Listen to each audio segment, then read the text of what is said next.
Hi, I'm Steve Barlow. This is the Humanised Workforce Future You podcast video, where we're talking about perceptions of the future, issues that we need to be aware of, and their role in a rapidly changing work and life environment. Hi, I'm Craig Saffin. The Humanised Workforce Future You podcast series is focused on the key factors evolving to create a more humanised workforce and how people from all walks of life are creating their future selves. Welcome to the Humanised Workforce Future You podcast. My name is Steve Barlow, and as I am every week we do this, I'm joined by Craig Saffin. How are you today, Craig? Great, Steve. Another great week. Weeks are flying by at the moment, but They sure are. Who's our guest today, Steve? So today we've got as our guest Rose Apostolovska. How did I do with that one, Rose? Pretty good? Brilliantly, absolutely brilliantly. I've been tutored. Rose, it's great to have you here. Do you want to just tell us and our audience a little bit about who you are and what you do and a bit about your background? Thank you. And thank you to Steve and to you, Craig, for this opportunity to talk to you today. It's lovely to finally meet you, Steve. Well, my background, I'm coming into my 30th year of being in the workforce this year, and my career started back in the day with Woolworths head office, working for the national office for Woolworths. Great, learning ground there because there were so many opportunities. I finished school and was one of these people that wanted to just get into work. So I did a diploma, a couple of years. I did a business and management diploma and went straight into work. So Woolies was the first place that took me under their wing. And I fell into HR by pure luck and pure chance. And somebody a leader in Woolworths just taking, I guess, an interest in my work and my passion and felt that I would be quite well suited to, moving or learning more about HR. And yeah, it just sort of evolved from there. Over the years, I've worked for companies like Gowings. You may remember the old gentleman's retailer gone for Gowings that are sadly no longer with us, but had the opportunity of working for them. DHL. So I've worked for some, fairly large global organizations, national organizations, and very blessed for the opportunities they presented to me today.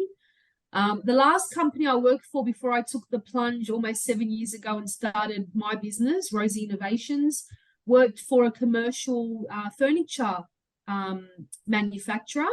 They specialize purely in ergonomic seating. So Peter Gregory was actually a chiropractor who saw the need back in the 80s and went, we've got to get this thing moving. It was a great opportunity. I was head of payroll.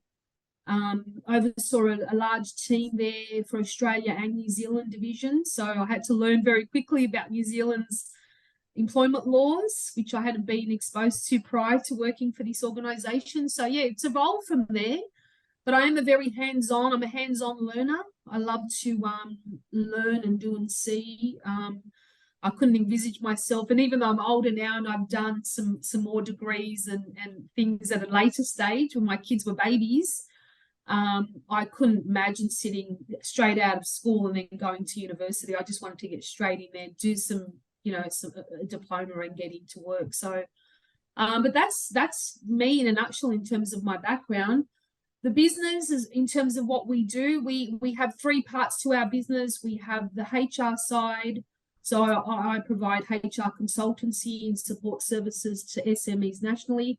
We also have a bookkeeping and payroll side.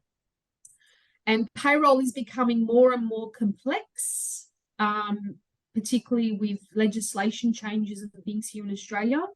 So we are finding experts like accountants and other bookkeepers, BAS agents who struggle with the complexity of some HR or some payroll for certain industries coming to us for guidance and support, and even clients larger clients who have 150, 200 staff on their payroll going, this is just too hard.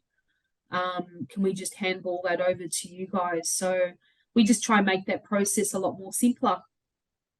Oh, wow. That's a very interesting mosaic there, Rose. Thank you very much. It's fascinating to hear you mention Gowings. Actually, I was just walking last night. I was in the city and I saw the Gowings sign all lit up. It's still there. I think there's something else in that building now, Mecca or something else. But they are, yeah. But back in the day, my grandfather used to cut hair in there at Gowings. It was a very famous hairdressing shop, wasn't it? In the barber, yeah, yes. That's right. Yeah. I used to get my hair cut in the barber too. so can I just ask you about these big companies? Like you mentioned Woolworths, and we hear it a lot actually about Woolworths and Bunnings and a lot of these other bigger companies. What a great training ground they are for young people. Can you talk a little bit more about that, about the training and the programs that they put in place, and what benefit it is for the foundation of a career for a young person?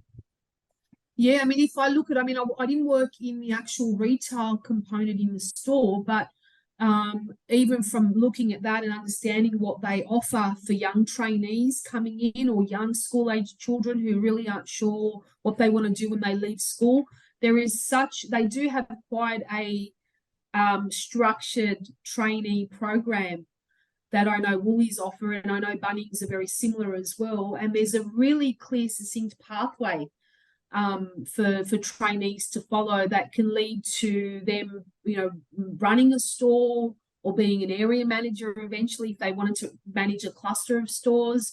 So there is that opportunity. In fact, the area managers back in the day that I worked with, that I'm still very good friends with to this day, they started out in that training program. In fact, my regional manager, John Beakers, he was collecting trolleys in the car park and had been with them for 30 years as a young kid, worked his way through and was then the regional manager, looking after, New South Wales and ACT stores. So there's certainly a pathway, and seeing that, I actually found it very admirable. I was this 19-year-old kid and was just in awe of seeing that there'd been people with Woolies for so long.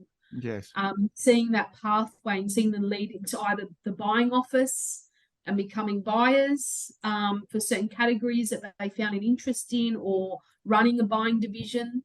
So there's certainly a good pathway there, and very structured, as I said, and very succinct way that they offer those to all sorts of people, and even people later in life that maybe want to change careers or do something that's different to what they've done before.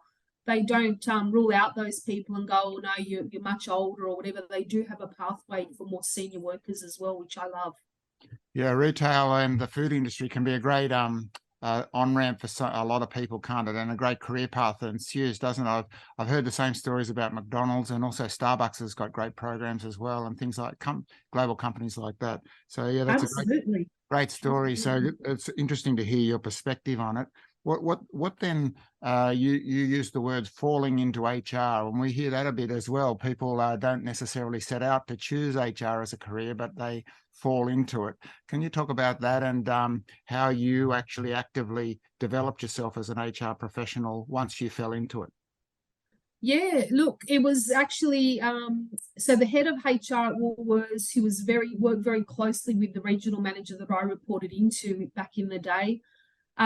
She was observing me work. I'm still never a clock watcher.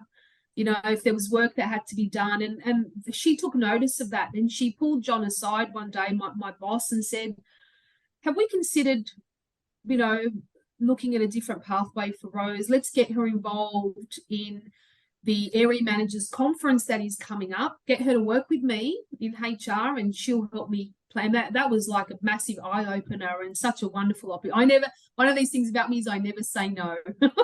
I've always said yes to any opportunity. Any boss that asks me to do something, I'd be like, yeah, okay, don't know how to do it, but I'll give it a go. It's amazing what doors open for you when you say yes to things. Yes, right, yeah. So I worked with Maureen in, preparing, this conference. There's a lot of HR aspects to it in terms of, the vision, setting up mission statements and things, strategic planning around the stores and the staffing in the stores. And one of the things she said to me that I remember to this day is that, you know, when in human resources, we bring the human into it. We never forget that we're dealing with people. Right. And she was a very old school, she was just lovely, the nicest HR manager I've ever met in my life to this day. And she taught me a lot, actually, and those lessons have stuck with me. And I say that to my clients to this day, you know, whether we're dealing with a redundancy, whether we're dealing with a termination, whether we're dealing with somebody just resigning and exiting the business, new people coming into your business, it's about bringing that human aspect to it. And even with legislation changes, you know, I was at listening to a lawyer speak yesterday on all of the new legislation changes that have come in December that have been coming in to June this year. And I agreed with a lot of what he said, but there was that lack of human element to it, you know, and we're dealing with people. So when we're talking about flexible working arrangements or sexual harassment claims and things like that, we need to remember we're dealing with people, and as a result of dealing with people, each situation is different. Yes. It's never a cookie cutter. So, but in terms of my background, it actually encouraged me to do further study. And I started with a diploma in advanced diploma in human resource management from there. And I'm a member of ARI, which is the Australian HR Institute. In fact, I'm actually just getting Rosie Innovations, our organisational membership, underway, which would be great to have as a banner as part of our business, rather than me as an individual. But so I've done lots of study with them. I keep my accreditation up through ARI. They offer a lot of courses and programs, but it's a moving landscape, Craig. So I've got to keep, you know, I've got to make sure that I'm up to date with legislation and fair work health and safety. Yeah, it's rapidly changing, isn't it? Just one point before we move on, the importance of having a mentor in your career or someone who sponsored you. You remember her name, even though it's probably, 25 years ago. But Maureen, you mentioned. Maureen Payson. Yeah, that's right. So it's very important to have that person, isn't it, to give you that chance and to open those doors for you. But then what you said is very important to say yes and take the opportunities, isn't it? Absolutely. Doesn't happen that often, really, does it? So no. And you know, if I'm working with young juniors or trainees, and I always give them that same advice, you know, don't discount an opportunity that comes your way, even if all it takes is someone to believe in you, but you also have to believe in yourself. Yes. You might have some self-doubt might come into play every now and again. Can I do it? That's normal. Yeah. That is part and parcel of our psyches. But I think it's important if we can just have that one person that encourages us to go, you know what? You don't know it, but give it a go. So let's move on a little bit and talk about your experience. You're working mainly with SMEs, is that right? As your clients in your business, Rosie Innovations. And can you talk about the type of challenges that you have or the things that you're helping your clients solve problems with around that, bringing that human piece into their business, because that's what you were referring to, isn't it? Absolutely. And I think with what we do with clients, everything that we provide, every service, every support, every document that we bring into place for clients is about mitigating risk, right? But also providing best practice. So I do you've heard me talk quite a bit, Craig, about best practice and compliance, fair work compliance or legislative compliance. I see that as two separate parts, but best practice complements, does complement the compliance side that employers need to have or are obligated to have in their business. And sometimes it can be because HR is so broad. We do everything from when you engage an employee right through to ending employment. Right. So, and everything in between. So rather than overwhelm, say, a small business or somebody who might just be starting their journey, they've been established but are going, I'm about to start my journey of employing, but I don't know where to start. I don't know what I need. We break it down simply. And I say, as a minimum, have these 4 things in your business, right? Not only will it protect you from any risk mitigation, it will help you with the best practice of performance management and training and learning and development. But 4 things are a job description. You need a position description. You can't just be hiring someone on a whim. You're hiring them to do a specific role and to, perform key duties and tasks. Have that as number 1. 2 is an employment agreement. Right. You can't offer, I mean, you can. Fair Work is pretty grey about that. You can offer a verbal, but it's not ideal. 3rd is a policy and procedure manual, and then an induction and onboarding program. And we simplify with those 4 things are very simple, very easy, very affordable for a small business to have. But then the rest can come as you scale. Come to me down the track, Rose, I'm thinking of putting a performance management system in, or I've got an issue with an employee, can you help me? We don't give them, there are a lot of HR consultancies or agencies out there that will just sell them the whole HR system. Chances are they're never going to need it or use it. So what we do that's different is we offer them the services to scale as they grow, as they need those services. Right. Which becomes more, it's more embracing them for the employer. And then those 4 things keep them covered from a legislative point of view and bit of best practice as well. And then we can build from there. We can look at workplace culture. We can look at learning and development. We can look at, reviews, performance reviews and remuneration reviews. All those are just added on best practice things that you can have and think about having in your business. Yeah, that's very interesting when you break it down and you have those simple must-haves and then the nice-to-haves, right? What is the risk the main risk that you're mitigating? Is it to stay out of the Fair Work piece, or what is it you're trying to mitigate? Staying out of a Fair Work, but you don't want an unfair dismissal in the event that you do have to terminate, and you don't want a general protections claim on in the fact that somebody has felt like they've been discriminated against. Even somebody that you interview for a job, if you don't even have the right hiring and recruitment processes in place, and a candidate feels they've been discriminated against, they can still take you for a general protections claim. So it is about mitigating those risks. From a work health and safety perspective as well, we try and mitigate risk. Independent contractors, people engage with independent contractors, they're exposed to the ATO if they're not doing it properly. They're exposed to Fair Work. They're exposed to work cover. So we minimise that risk by making sure they've got the right documentation, they've got the right advice, and they've got the peace of mind that they can focus on. They've got everything in place and they can focus on growing their business and serving their customers. It's as much about mutual respect and just respecting the people you're taking on, isn't it? I think what you're describing is just not just taking them for granted or something. And so. Absolutely. We don't. It's, as I was saying before, there isn't a off the shelf, here you go, cookie cutter template. We are different in the sense that we do customize everything to the person's or to the business industry. So if we had a builder coming to us, we're not going to give him a contract that serves for the restaurant award. Right. Okay. Or we're not going to give him a contract that serves for the for the manufacturer's award. We're going to give him a specific contract that is built around the provisions of the building and construction award.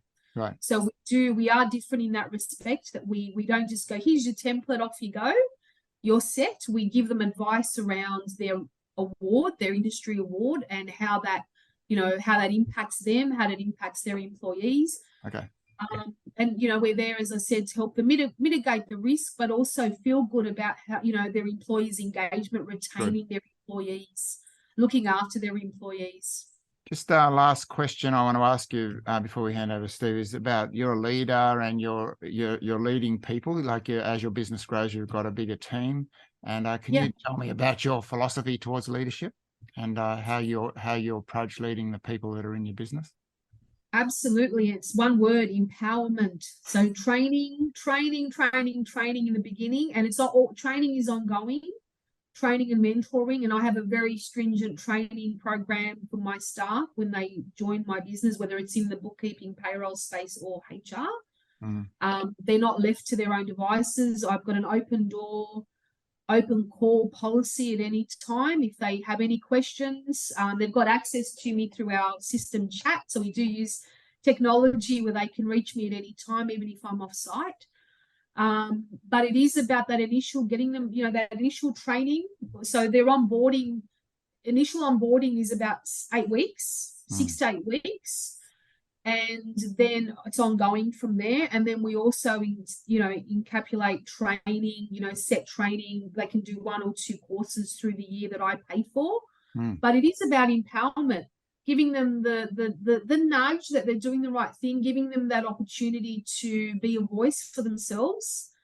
And also doing fun stuff. We do lots of fun stuff at Rosie Innovations. I've got a remote team, but we do get together quite regularly. We see each other a few times through the week, but we do some fun stuff. And getting them to work as a team, even if I'm not around, I know that the business is running, our clients are being looked after, and I don't have to handhold them. So there is that autonomy to building them to an autonomous level is really important for me.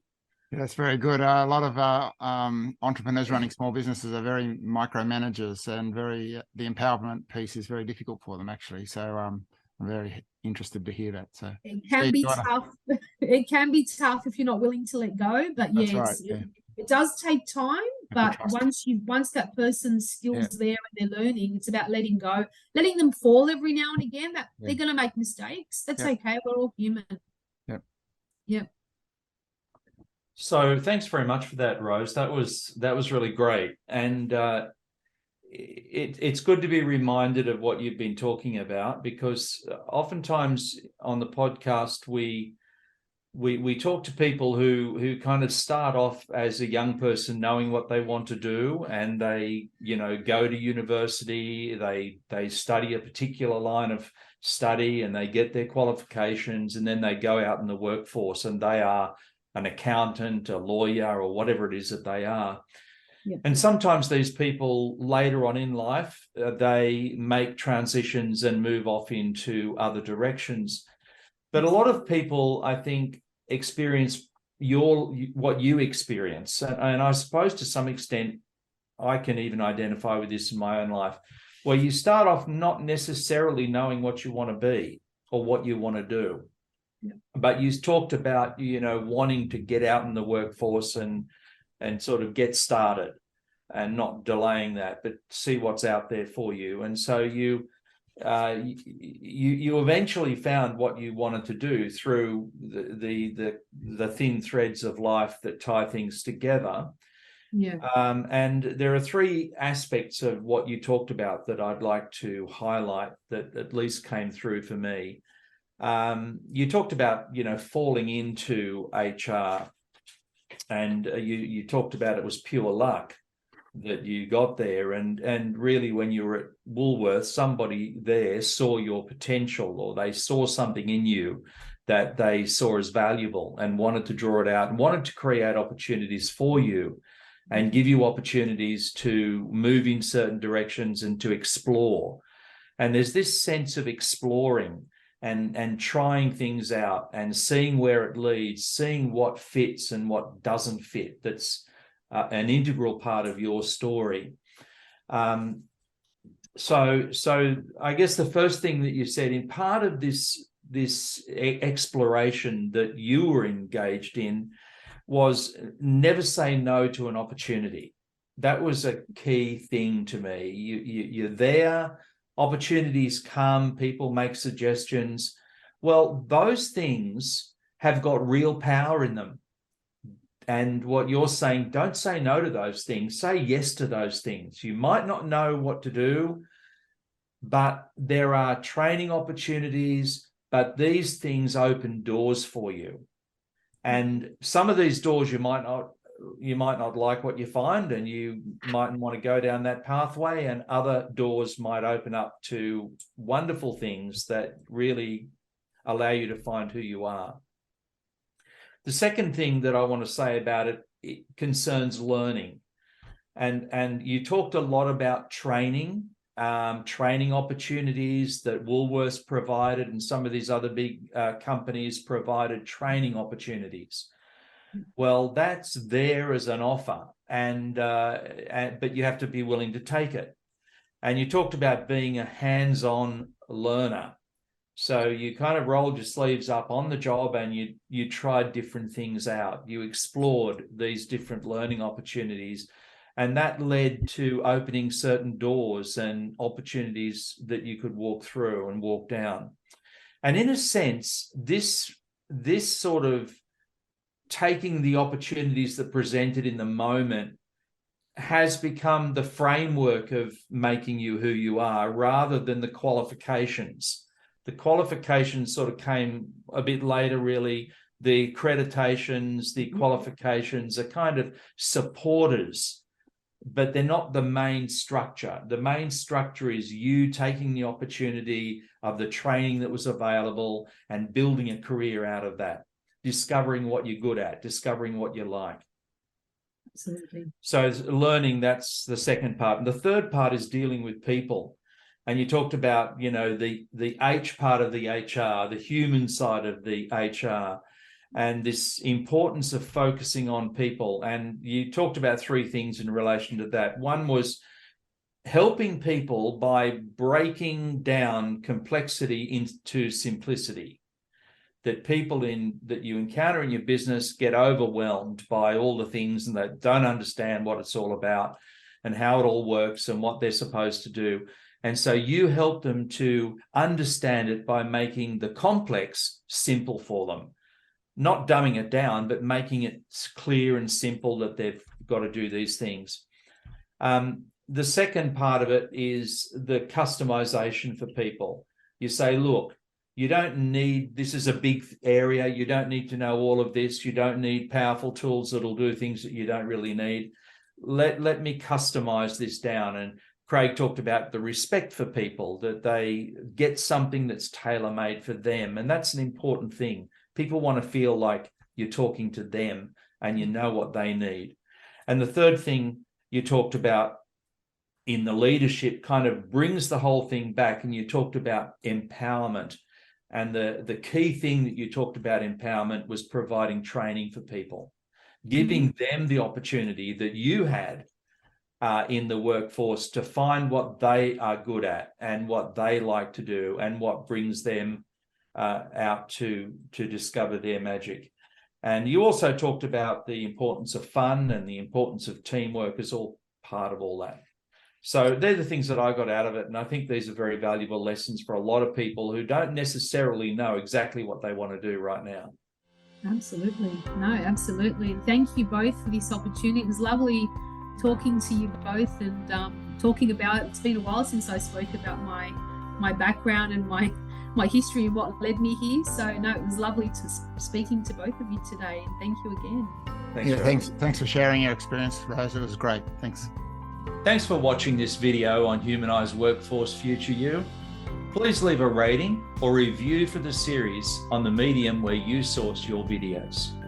The transcripts for today's video can be found on craigsaffin.com. Please subscribe to the series to avoid missing out on future episodes.